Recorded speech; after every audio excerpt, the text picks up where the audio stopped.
Hello friends, आज हम लोग बहुत ही इंटरेस्टिंग कहानी सुनेंगे, गुरु और शिष्य।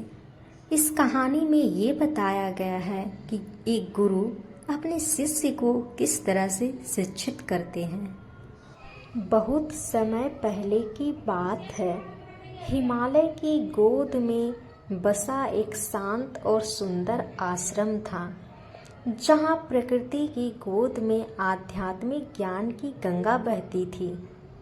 उस आश्रम के गुरु स्वामी नंद एक सिद्ध योगी थे। वे न केवल वेद पुराणों के ज्ञाता थे, बल्कि जीवन के गूढ़ रहस्यों को भी सरल भाषा में समझाने की कला जानते थे। गुरु जी के पास दूर दूर से शिष्य आते थे, लेकिन एक दिन एक विशेष बालक आश्रम में आया। उसका नाम राम था।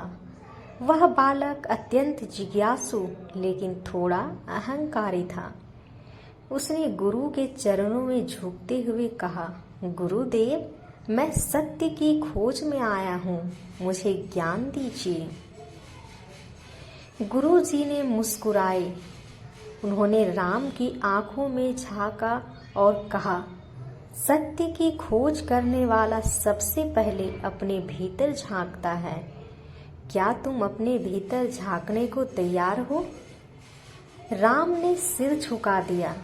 हाँ गुरुदेव। उस दिन से राम का नया जीवन शुरू हुआ। गुरु नंद ने राम को आश्रम के नियमों से परिचित कराया। आश्रम में दिन की शुरुआत सूर्योदय से पहले होती थी। सभी शिष्य स्नान कर ध्यान लगाते, फिर गुरुदेव के पास शिक्षा ग्रहण करने आते। राम ने सब कुछ शीघ्रता से सीखना शुरू किया, लेकिन उसके भीतर एक छिपा हुआ अभिमान था। उसे लगता था कि वह अन्य शिष्यों से अधिक बुद्धिमान है। एक दिन गुरु जी ने सभी शिष्यों को बुलाया और कहा, आज तुम सबको एक विशेष कार्य करना है। मैं चाहता हूँ कि तुम जंगल में जाकर एक ऐसी चीज लेकर आओ जो निष्कलंक हो, जिस पर किसी प्रकार का दोष ना हो। सभी शिष्य जंगल की ओर चल पड़े।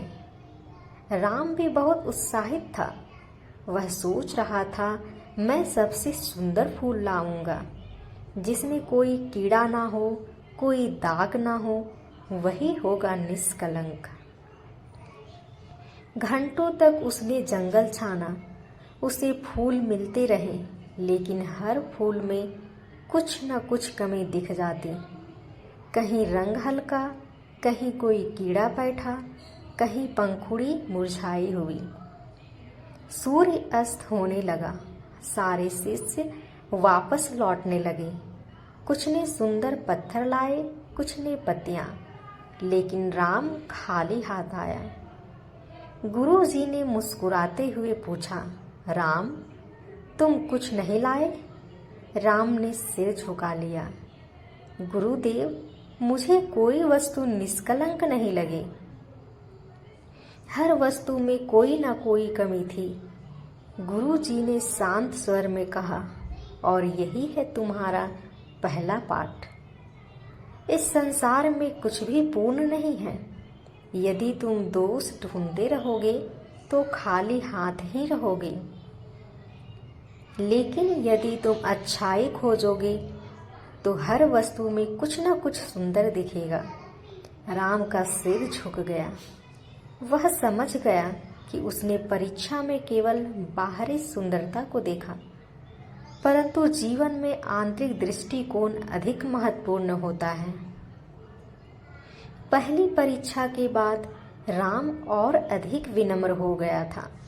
अब वह न केवल पढ़ाई करता, बल्कि आश्रम के छोटे छोटे कार्यों में भी हिस्सा लेने लगा, जैसे रसोई में मदद करना, बर्तन साफ करना और वृद्ध शिष्यों की सेवा करना। फिर एक दिन गुरु नंद ने राम को अलग से बुलाया और कहा, आज से तुम मेरी सेवा करोगे, मेरे लिए जल भरोगे आश्रम की सफाई करोगे और जो कहूँ वह करोगे। राम चौंका, मैं तो यहाँ ज्ञान लेने आया हूँ, सेवा करने नहीं। उसने मन ही मन सोचा, लेकिन गुरु के आदेश का विरोध करना उसका स्वभाव नहीं था, इसलिए उसने चुपचाप सिर झुका दिया। अगले कुछ दिन कठिन थे। राम को कई बार बहुत कठिन काम करने पड़ते, जैसे ही सुबह 4 बजे उठकर ठंडे पानी से आंगन धोना, लकड़ियाँ काटना, गुरुजी के जूते साफ करना। एक दिन वह थक गया और सोचने लगा, क्या यही है गुरु की शिक्षा? क्या मुझे पढ़ाया नहीं जाएगा? तभी गुरुजी उसके पास आए। उन्होंने कहा, राम, क्या तुम थक गए हो? राम ने सिर झुका लिया।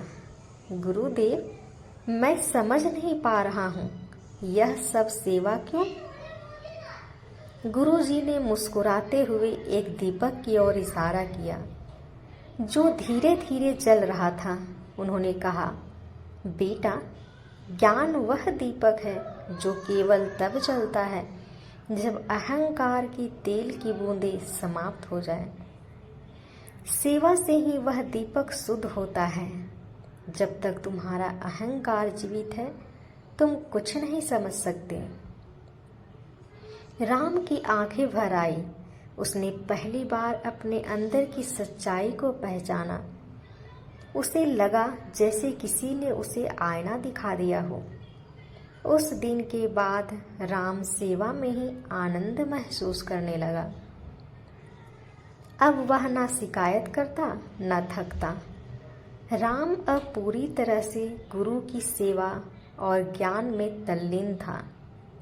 उसकी बुद्धि तीव्र हो गई थी और सेवा ने उसे शांत और विनम्र बना दिया था। लेकिन जीवन की सबसे बड़ी शिक्षा पुस्तकों या प्रवचनों से नहीं, बल्कि परिस्थितियों से मिलती है। एक दिन आश्रम के पास के गांव से एक व्यक्ति दौड़ता हुआ आया। उसकी सांसें फूली हुई थी। गुरुदेव, उसने कहा, गांव में महामारी फैल गई है। कई लोग बीमार पड़ गए हैं, कुछ मारे भी गए। हमें आपकी सहायता चाहिए। गुरु नंद ने तुरंत निर्णय लिया, हम गांव चलेंगे। सेवा और सहायता ही हमारा धर्म है। राम चौंका। उसने कहा, गुरुदेव, वहाँ तो रोग फैला है, अगर हम भी बीमार पड़ गए तो? गुरुजी ने गंभीर स्वर में कहा, जो केवल अपने लिए जीता है वह साधक नहीं, स्वार्थी होता है। गुरुजी और सभी शिष्य गांव पहुंचे। वहां का दृश्य भयावह था। लोग पीड़ा से कराह रहे थे, बच्चे भूख से रो रहे थे और सड़कों पर जैसे सन्नाटा पसर रहा था। गुरुजी ने सभी शिष्यों को अलग अलग कार्य सौंपे। किसी को औषधियाँ बांटने, किसी को खाना पकाने, और राम को उन्होंने सबसे कठिन कार्य दिया, बीमारों की सेवा। राम के सामने 2 रास्ते थे, एक तरफ भय और दूसरी तरफ कर्तव्य। कुछ पल वह रुका, फिर उसने स्वयं को संभाला और गुरुजी की ओर देखा। गुरुदेव की आंखों में कोई भय नहीं था, केवल करुणा थी। राम ने बिना कुछ कहे सेवा प्रारंभ कर दी। वह बीमारों को खाना खिलाता, उनके घाव साफ करता और उनकी पीड़ा को अपने स्पर्श से कम करने का प्रयास करता। कई दिन बीते, राम थक गया था, लेकिन उसकी आत्मा आनंदित थी। तब एक दिन उसे पता चला कि गुरुजी भी बीमार हो गए हैं। वह दौड़कर उनके पास गया। गुरुजी भूमि पर लेटे हुए थे। उनके शरीर में कमजोरी थी, लेकिन चेहरा अभी भी शांत था। गुरुदेव, राम की आंखों से आंसू बह निकले। आप तो अमर हैं, आप कैसे बीमार पड़ सकते हैं? गुरुजी मुस्कुराए, बेटा, जो दूसरों के दुख को अपना बना लेता है उसे यह शरीर कभी कभी उसका मूल्य चुकाने को कहता है, लेकिन इससे बड़ा आनंद कोई नहीं कि हम किसी और के दुख में संबल बन सके। राम ने उनकी सेवा की। 3 दिन तक वह दिन रात जागता रहा, ध्यान रखता रहा। अंततः गुरु जी की तबीयत ठीक होने लगी। इस संकट ने राम को त्याग, सेवा और सच्चे शिष्यत्व का वास्तविक अर्थ सिखा दिया। गांव की सेवा के बाद राम पूरी तरह बदल चुका था। अब उसमें कोई घमंड नहीं था, ना कोई इच्छा। वह केवल गुरु की सेवा और आत्मज्ञान की राह पर चलने में संतुष्टि पाता था। लेकिन जीवन की राह में अंतिम परीक्षा अक्सर तब आती है जब हमें लगता है कि हम पूरी तरह स्थिर हो गए हैं। कुछ महीने बाद आश्रम में एक साधु आया। उसने गुरु नंद से कहा, स्वामी जी, आपकी आश्रम सेवा की चर्चा अब दूर दूर तक फैल गई है। महाराज सूर्यसेन आपके दर्शन के लिए स्वयं आपको आमंत्रित कर रहे हैं। गुरु जी ने मुस्कुराकर कहा, हम साधु हैं।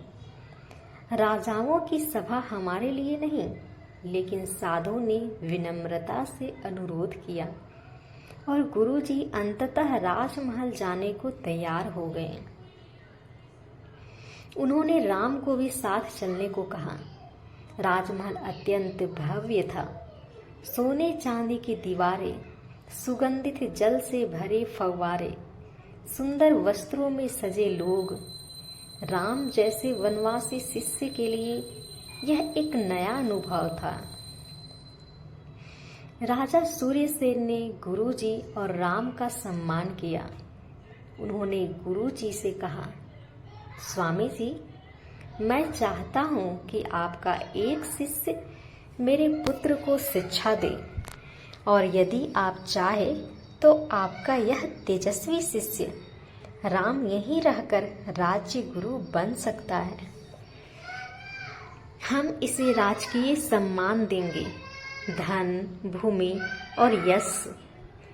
राजा की यह बात सुनते ही दरबार की नजरें राम पर टिक गई।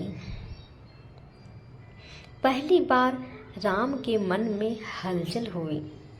राजकीय गुरु, कितना बड़ा सम्मान होगा। उस रात उसने बहुत सोचा।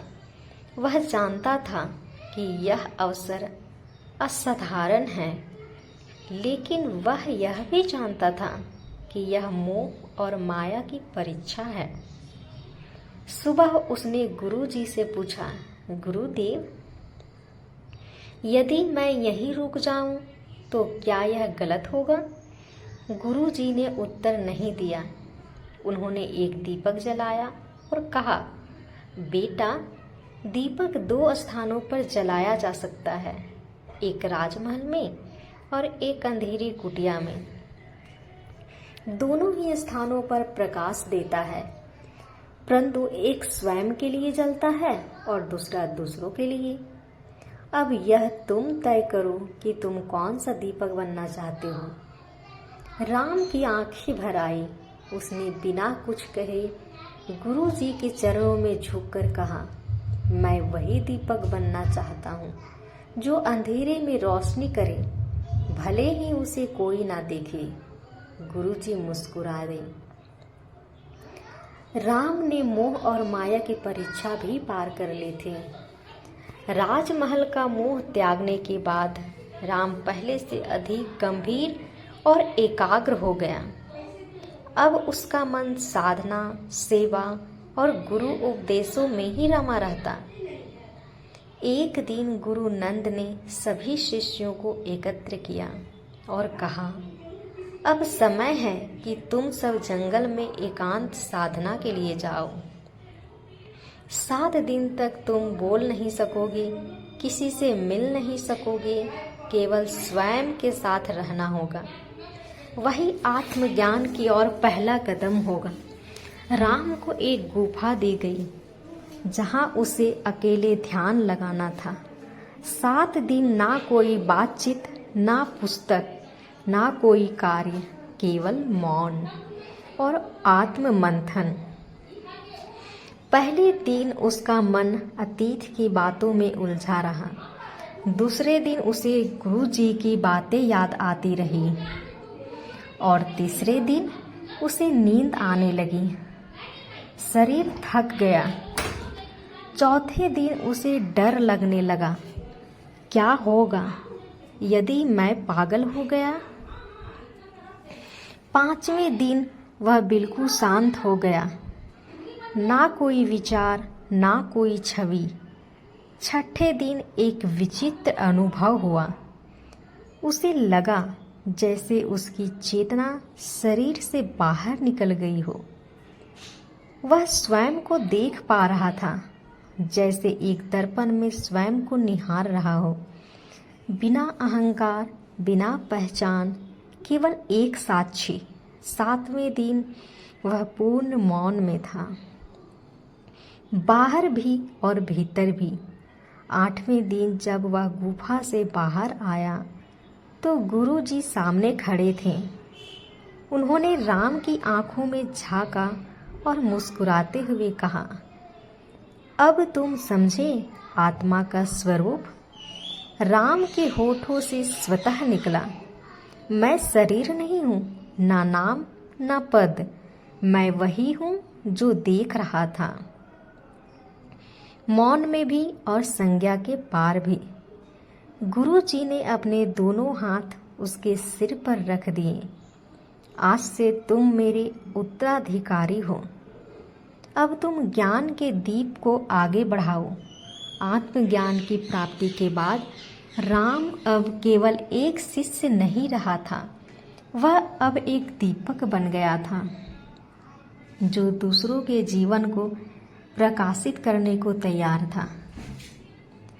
गुरु नंद ने पूरे आश्रम को एकत्र कर घोषणा की, आज से राम इस आश्रम का आचार्य होगा।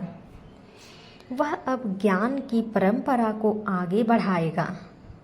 सभी शिष्य पहले तो चकित हुए, लेकिन राम की आंखों में जो तेज था और मन में जो शांति थी, वह सबकी समझ से परे था। सबने नतमस्तक होकर उसे स्वीकार किया। राम ने गुरु जी के चरणों में झुककर कहा, गुरुदेव, जो कुछ भी मैंने जाना वह आपके चरणों की कृपा है। गुरु जी ने कहा, बेटा, गुरु का काम केवल मार्ग दिखाना होता है, चलना तुम्हें ही होता है। तुमने अपने पैरों के छाले सहकर यह मार्ग पार किया है, यही तुम्हारी योग्यता है। समय बीता। राम अब 9 शिष्यों को पढ़ाता, लेकिन वह कभी स्वयं को गुरु नहीं कहता। वह कहता, मैं केवल एक माध्यम हूँ। जो ज्ञान मेरे गुरु ने दिया वही तुम्हें दे रहा हूँ। उसी आश्रम में वर्षों बाद एक नया शिष्य आया, एक छोटा बालक जिसकी आंखों में जिज्ञासा और हृदय में साहस था। उसने राम के चरणों में झुककर कहा, गुरुदेव, मुझे सत्य की खोज करनी है। राम ने उसी भाव से उत्तर दिया जो कभी उसे मिला था। सत्य की खोज करने वाला पहले अपने भीतर झांकता है। क्या तुम तैयार हो? और इस तरह परंपरा फिर से प्रारंभ हो गई। तो दोस्तों, इस कहानी से हमें क्या शिक्षा मिलती है? इस कहानी से हमें यह शिक्षा मिलती है कि गुरु का महत्व केवल ज्ञान से नहीं, बल्कि शिष्य के भीतर छिपे गुणों को निखारने में होता है। शिष्य का धर्म है सेवा, समर्पण और सत्य की खोज। असली ज्ञान किताबों से नहीं, अनुभवों, सेवा और मौन से प्राप्त होता है। जीवन की सबसे बड़ी विजय अपने अहंकार और मोह पर विजय है। तो दोस्तों, इसी तरह तो दोस्तों, इसी तरह की और भी कहानियाँ सुनने के लिए मेरे चैनल को लाइक, सब्सक्राइब एंड शेयर करें। Thank you.